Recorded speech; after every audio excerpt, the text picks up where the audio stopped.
for this week we're doing a little install on the Crossfire. I'm not going to keep this video too long because I'm still in school.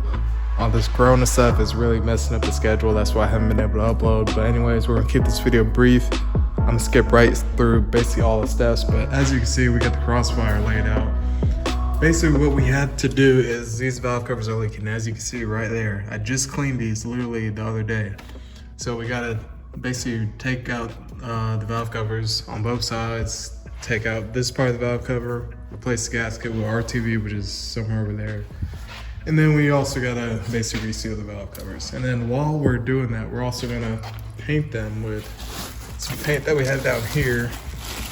I'll show you guys what color it is. This doesn't do it justice, but trust me, this is gonna look insane with it right there and there. So this looked pretty good. Just been getting all the materials for that. And then we also got some interior pins, more bolts, so that we can put the trunk liner back in, which is still falling. So anyways, we got a lot on our plates, but I'm gonna do most of the heavy work and just skip right through it and just basically give you guys the results.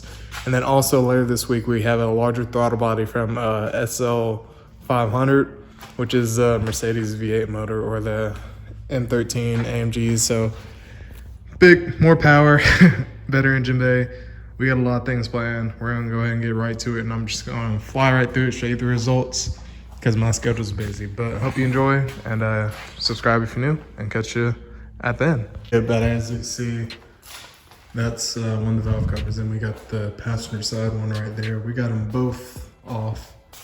The passenger side one took like 5 minutes. That one took a little longer because the spark plugs were in the way. But anyways, we're gonna get these cleaned up, and then yeah, start sanding them, getting them prepped for paint and everything. It's been about a day now, we're on to the second day, and we've gotten these mostly cleaned up. Right now we're sanding these with 800 grit sandpaper. I started with 600, and now I'm doing 800, and this will be the highest I go with the sandpaper, just smooth everything out.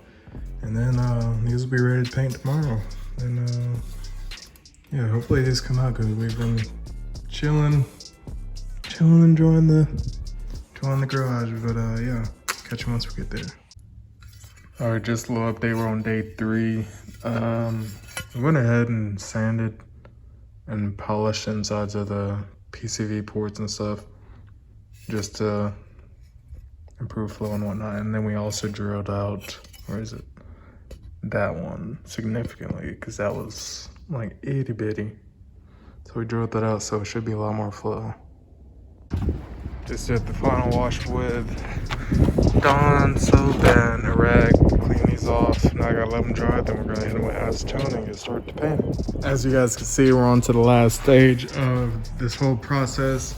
We got the base coat right there. We're doing that right now. And then we got 2 more coats of the base coat, and then 3 coats of that, the red metallizer, whatever, and then 3 coats of the clear. So they should be done and ready to install by tomorrow morning. And then also that's when the throttle body comes. So it's gonna be a fun weekend. I'm already like, I miss driving the car. I haven't driven it like pretty much all week. It's to the point where my mom's car feels fast now. All right, y'all, just finished up the last coat of the base coat. Now I'm waiting for about 5 more minutes. I've already waited about 5 minutes. So I need to wait 5 more before I apply the metallizer. And it looks like I got them pretty good. I mean, there's some spots that are missed and are still kind of like bare metal. But I mean, I can't really complain. This looks so much better. Even if I just left it like this. Like, look at that, especially that one. This looks insane. So I can't wait to get that on and show y'all what it looks like. You guys are not, but I started the first coat of the red tint coat. I try to do it as light as possible because I had like one spot right there where it was like kind of dark, so I try to avoid doing that. But in this one, maybe it was too late, but it's fine. We can always do more coats. You can't take it back if you overdo it, so I think that's okay. We'll just do more coats. But yeah, I'm curious on what it's gonna look like when I hit the last coat. Like, I really don't know what it's gonna look like, but I'm hoping it looks pretty good. All right, y'all, we just finished up the last coat of clear coat. We did 4 coats of clear. We did, I think, 4 coats of red, and then 3 coats of the primer. And here is the result. They still are very wet, so I'm gonna let them dry overnight, but There's a little sneak peek, and I'll show you the rest tomorrow. Update, we got the throttle body off because the new one's on its way here. It's gonna get here today, so went ahead and took the old one off, and we'll put the new one right on. And we also got the valve covers already completed, or drying, that is. So I'm about to install these right now, and then once they're installed, I'll be able to reseal the top portion, which looks like it shifted a little bit. Hopefully it didn't scratch it, but yeah.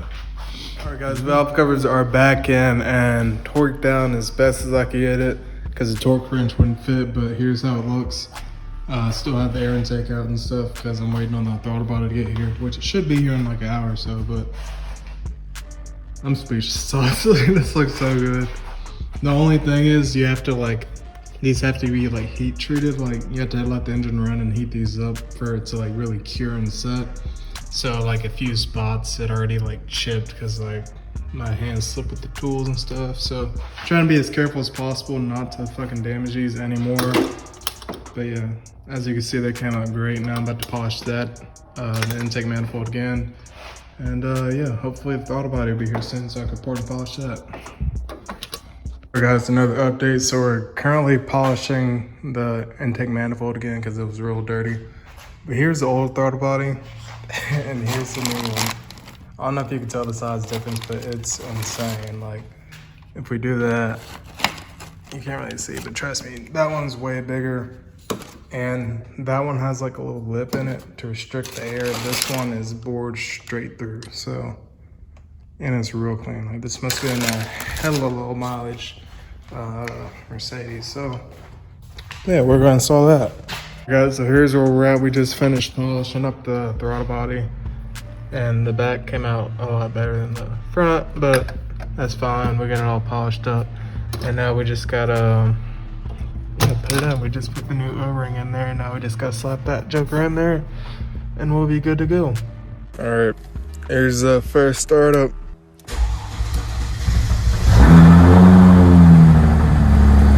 Took a minute.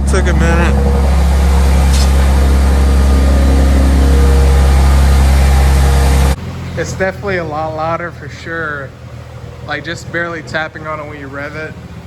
And it's pretty loud.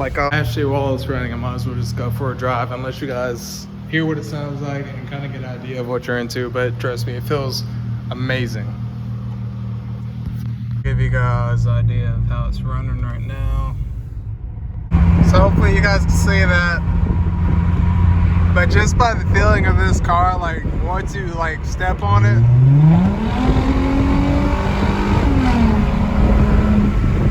it freaking pulls. I kid you not, it feels real good.